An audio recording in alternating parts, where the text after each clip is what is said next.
हमारे भारत में मैं आपको बता दूं, एक साल के अंदर लगभग 1800 फिल्में रिलीज़ की जाती हैं।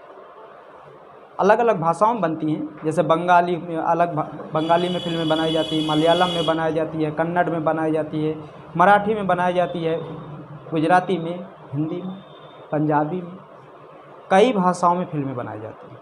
1800 फिल्में रिलीज़ की होती है प्रतिवर्ष, इससे कम नहीं होती, ज़्यादा ही हो जाती है। लेकिन मैं आपको बता दूं, एक इंडस्ट्रीज ऐसी है जो इस समय प्रेजेंट टाइम पे काफ़ी ज़्यादा उन्नत कर रहे हैं। आज पूरी दुनिया उस इंडस्ट्रीज को जानता है, जिसे कहते हैं भोजपुरी।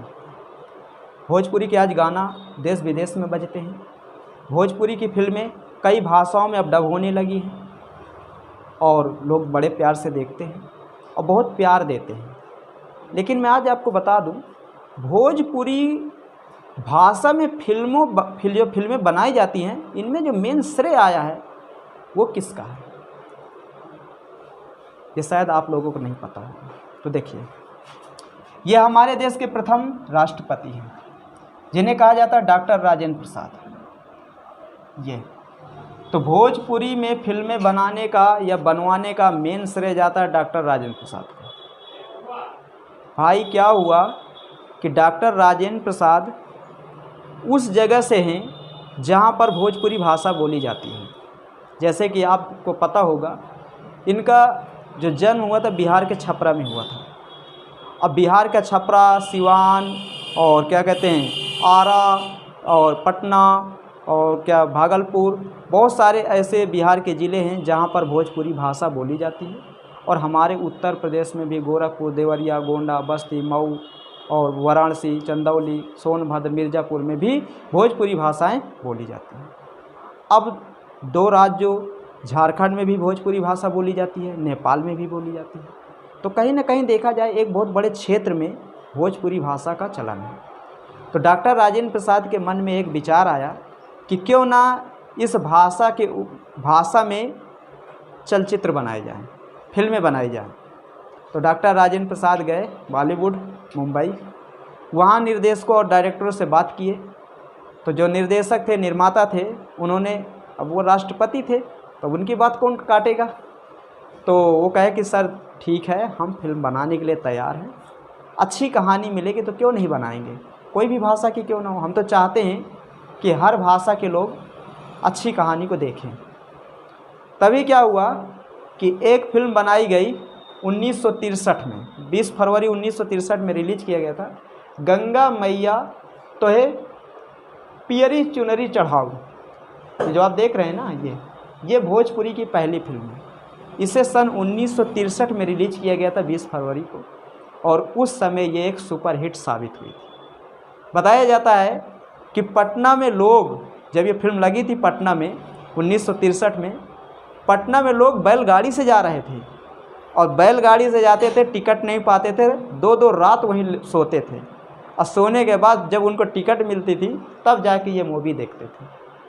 और डॉक्टर राजेंद्र प्रसाद भी इस मूवी को देखे थे और बहुत तारीफ़ किए थे इस मूवी की। तो आप लोगों को कभी मौका मिले तो देखना, अच्छी फिल्म है, भोजपुरी की पहली फिल्म है।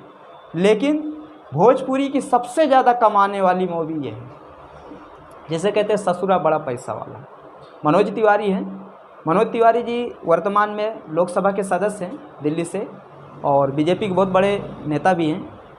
तो इनकी ये फिल्म थी ससुरा बड़ा पैसा वाला, ये रिलीज की गई थी मुझे लगता है सन 2004 में आई थी और उस समय ये मूवी एक ब्लॉकबस्टर साबित हुई थी। आप ये समझ लीजिए कि 40-50 लाख के बजट में मूवी बन गई और उस समय 10 करोड़ रुपए कमा ली। तो 40-50 लाख के बजट में मूवी बनना और 10 करोड़ रुपए कमाने का मतलब क्या हुआ, एक ब्लॉकबस्टर साबित होगी कि नहीं होगी? होगी। लेकिन आज वर्तमान में अगर हम भोजपुरी की आपको बात बताएं तो वर्तमान में कुछ लोग ऐसे आ गए हैं ना, गंदे लोग, कि आपको मैं बता दूं, आप अपने परिवार के साथ बैठ के ना तो उनके गाना देख सकते हैं, ना तो सुन सकते हैं, ना तो उनकी फिल्में देख सकते हैं। आज वर्तमान में ये स्थिति है, क्योंकि भोजपुरी में अब अश्लीलता, अंग प्रदर्शन, ये सब चीज़ ज़्यादा दिखाया जा रहा है। क्यों? चंद व्यूज के लिए, पैसे के लिए। मतलब अच्छी खासी साफ़ सुथरी भोजपुरी को नए नए कलाकार बर्बाद करके रख दिए। डॉक्टर राजेंद्र प्रसाद अगर होते ना जिंदा तो दोबारा फिर मर जाते, क्योंकि उन्होंने जिस हिसाब से इस मूवी को बनवाए, इस मूवी में डॉक्टर राजेंद्र प्रसाद जी की बहुत बड़ी भूमिका थी। ठीक है, उनका मेन मकसद ही यही था कि एक साफ़ सुथरी इंडस्ट्रीज ये बने, लेकिन इतनी घटिया इंडस्ट्रीज ये बना डाले नए नए कलाकार कि अब क्या बताए। दोबारा सही बता रहा हूँ, अगर ये जिंदा होते ना, या तो मार डालते या तो मर जाते, दो में एक काम करते। बहुत साफ़ सुथरी पहले फिल्में बनती थी भोजपुरी में, आप परिवार के साथ बैठ के देख सकते थे, लेकिन अब आप भैया नहीं देख सकते, इतनी घटिया बना डाले। ठीक है, तो मेन श्रेय इन्हीं का जाता है। अच्छे हमारे देश के लीडर थे, संविधान में भी इनकी बहुत महत्वपूर्ण भूमिका थी और बढ़िया नेता थे।